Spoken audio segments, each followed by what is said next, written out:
Listen, this is a serious news broadcast. I So know. let's get to it. I take It's it very seriously. fucking December 4th, 2013, and this is the 40 and Slip News.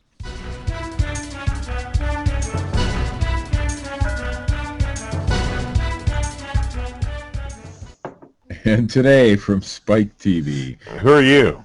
I'm Steve, Oh,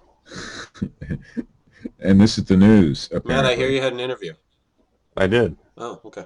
It went great. Oh, good. are we doing the news? Yeah, sure. Yeah. Yeah, You're Okay. doing the news. yeah. All Fucking We're right. say listing. something. Today from Spike TV, the official press release about the new television show $10 million Bigfoot Bounty, which premieres January 10th at 10 p.m. Eastern and Pacific, of course, on Spike TV. In which no one will get $10 million because they have no intention of giving out $10 million. Bigfoot sightings have been reported for centuries, but concrete evidence of the creature's existence has yet to reveal itself. Why Spike would TV, Bigfoot have concrete? Spike He was TV in the is mines. raising Spike TV is raising the stakes by not only putting a massive $10 million incentive on the But line, also letting Dean Cain host it. a $10 million incentive on the line for irrefutable proof, but And miraculously hand, so, Superman as well. hand selecting the strongest competitors, securing top scientists, providing state-of-the-art technology, and taking the hunt to the most remote corners of the Pacific Northwest where Sasquatch sightings are most prevalent. As I said earlier, $10 million Bigfoot Bounty debuts on Friday, January 10th at 10 p.m. $10 million Bigfoot Bounty is a unique competition series following 9 determined teams comprised of lifelong Bigfoot hunters and big game hunters as they set out to capture Bigfoot himself or provide definitive visual and DNA proof of his existence. And Or by fight to the death. and by unique, Matt, they mean just like every other reality show. The Squatchers must ply their extensive research and presumed knowledge of the legendary creature to earn their place, all while battling nature's inhospitable weather conditions, And juggling knives. rough terrain, and combative clashing personalities. The $10 million cash Wait. Bigfoot researchers with combative clashing personalities? That doesn't happen. The $10 million cash prize, underwritten by Lloyd's of London, is one of the largest cash prizes ever offered in television history. Avid outdoorsman and hunter Dean Cain, and they give the hit the floor as something he's been in. I remember him as Super In, that's all I know. Will serve as the expedition leader, helping the teams utilize their skills to the best of their ability. Serving as scientific And if they don't, he'll experts. use his skills as being in that great made-for-TV movie as the guy who dumped his wife and the kid in the drink. Serving as scientific experts are Oh Dr. yeah, I Todd remember that. Disotel and Natalia Reagan. Disotel holds a PhD from Harvard and is a biological anthropologist who runs New York University's Molecular Primatology Lab. He has been part of research teams that have discovered several new species and subspecies of primates. Reagan is a primatologist with a master's degree in anthropology, and she specializes in primate conservation and has a wealth of experience tracking monkeys in the wild. And Reaganomics. Mhm.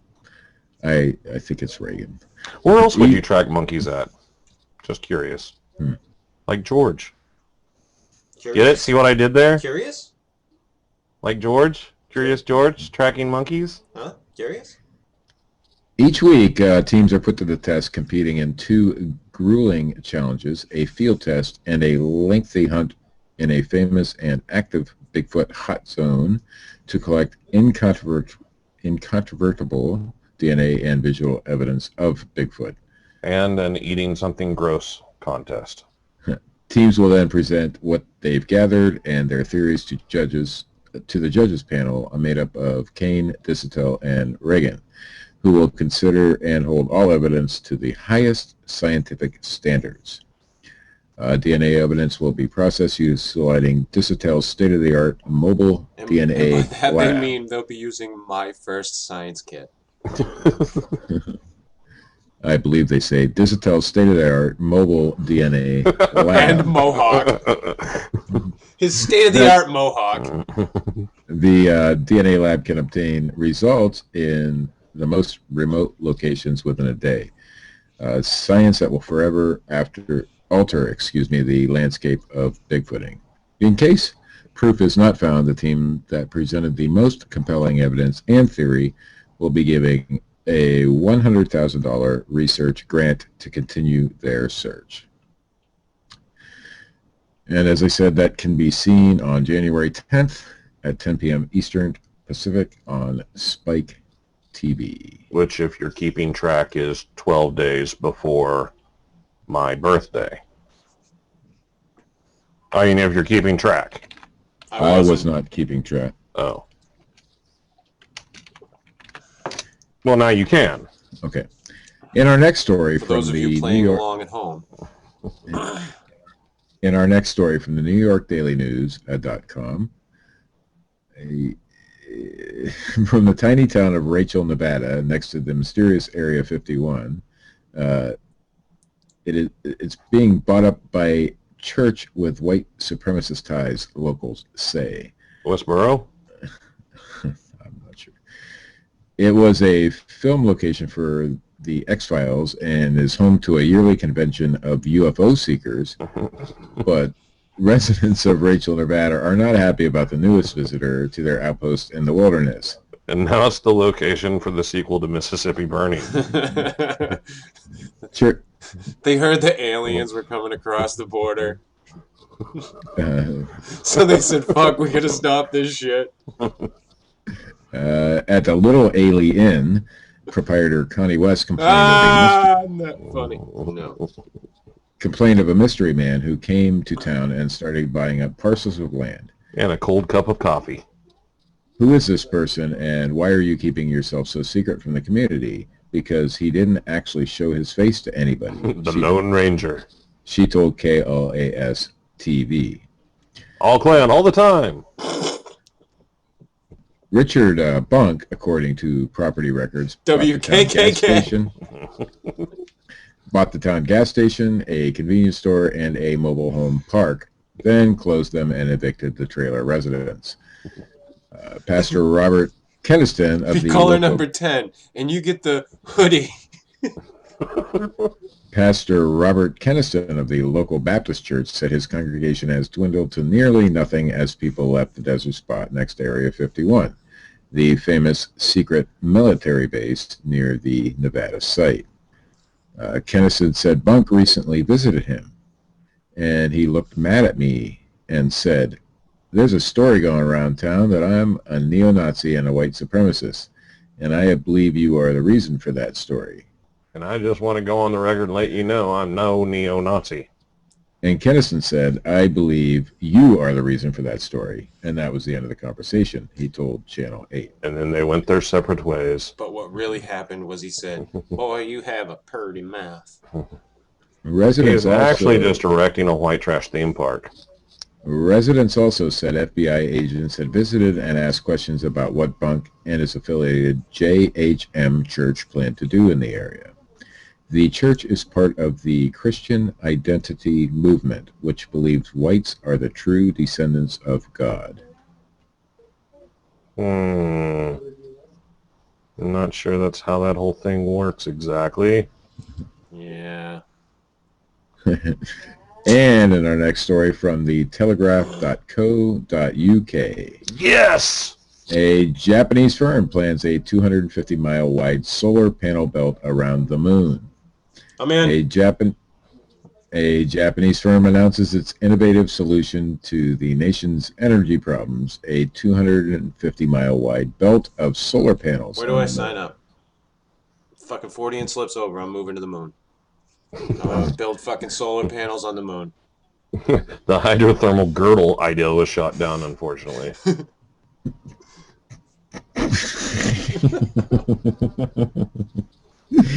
A Japanese construction firm is proposing to solve the well-documented energy problems facing Japan and ultimately the entire planet by turning the moon into a colossal solar power plant. Which they will power with the power of Godzilla. They're going to put a big girdle on it made of solar panels. A bustier.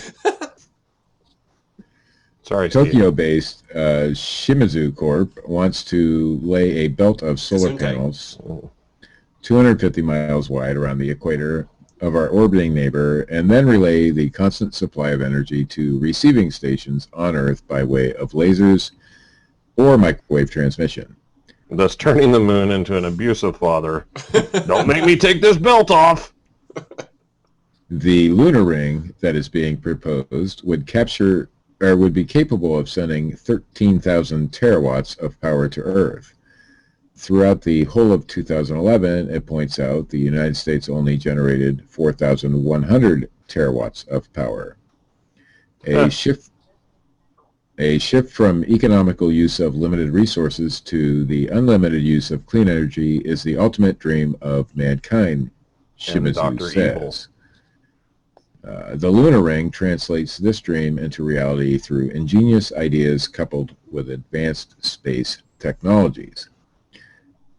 Until March of 2011 and the catastrophic earthquake and tsunami that crippled the Fukushima nuclear plant, Japan had relied heavily on nuclear power. Public opposition to atomic energy has hardened in the intervening years.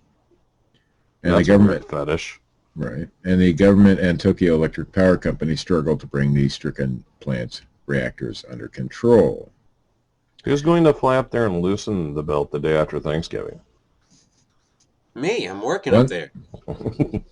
Once completed, the belt would stretch 6,800 miles around the equator and ensure constant exposure to the sun without the interference of cloud cover and an equally constant transfer of energy to the Earth. Which translates to an extra large to the power of billion waist size.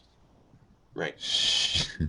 Shimizu believes that the virtually inexhaustible, non-polluting solar energy is the ultimate source of green energy. I believe that's Shimatsu, Steve. I'm reading the news. And I got you there, didn't I? In our final story, from the Huffington Post, My favorite news source. Amazon reveals it wants to deploy delivery drones.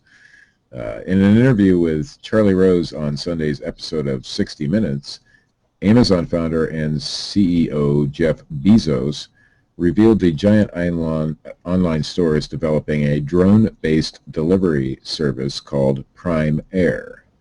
According to Bezos, Prime Air would be able to get customers their products only a half hour after they click the buy button. His optimistic estimate to 60 Minutes thus turning Amazon into Domino's. Prime Air will be available to customers within 4 to 5 years. How many rednecks are going to get out their guns and shoot these fucking things down? Free mail!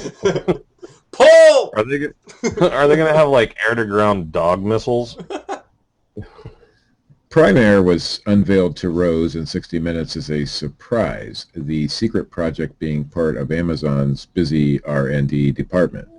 The drones will be capable of delivering items up to 5 pounds in weight, which Bezos said accounts for about 86% of the items that Amazon delivers. Individual items will be flown from one of the company's 96 mind-bogglingly massive warehouses, also known as fulfillment centers. Clever. Yes. Last-minute shoppers or those with itchy mouse trigger fingers, especially with Cyber Monday being this week, may want to curb their enthusiasm for Prime Air. Amazon is still working on more safety testing and FAA approvals. Just imagine how much the shipping charges on that service would be. Yeah. The the hard part here is putting in all the redundancy Bezos said.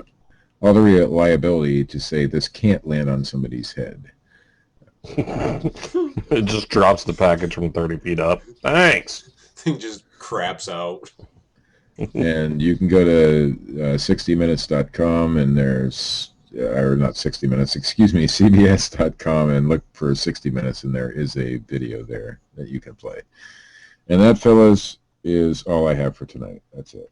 We're done. And this was the 40 and Slip News, take 2. And a half.